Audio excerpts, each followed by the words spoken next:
गुरुचरित्र वाचणारा मुळात भाग्यवान असतो. कारण आपल्याकडे किती पैसा संपत्ती असू द्या, पण जे मनाला कुठं समाधान मिळतं ते हे गुरुचरित्र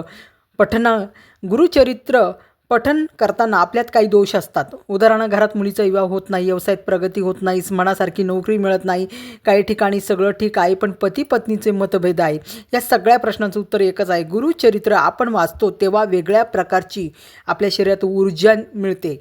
स्वतः दत्तगुरूंनी सांगितलं आहे, जेव्हा त्यांनी गांगणापूर क्षेत्र निर्गुण पादुका ठेवल्या आणि गुप्त झाले तेव्हा अमरजा संगमामध्ये त्यांनी त्यावेळी सांगितलं की पुस्तक रूपात आम्ही भक्तांसाठी राहू, तोच प्रसाद आमच्या भक्तांसाठी असेल. हा साधासोपा ग्रंथ नाही, हा चमत्कारी ग्रंथ आहे, त्याचं पावित्र्य ठेवलं पाहिजे.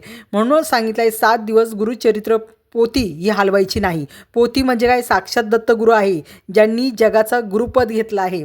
गुरुचरित्र वाचणाऱ्याने जो संकल्प हातामध्ये पाणी फूल अक्षता घेऊन जो संकल्प केलेला असतो तो पूर्ण होतो. परंतु काही गोष्टी आपल्या मनासारख्या होत नसतात. कारण दत्तगुरूंना म्हणजे आपण म्हणतो की माझी मनोकामना ही पूर्ण हो, पण आपलं सुख कशात आहे आणि जी गोष्ट होत नाही ती भल्यासाठीच होत नसते हे दत्तगुरूंना माहिती असतं आणि जी तुमची व्हावी ती ते नक्की पूर्ण करतात.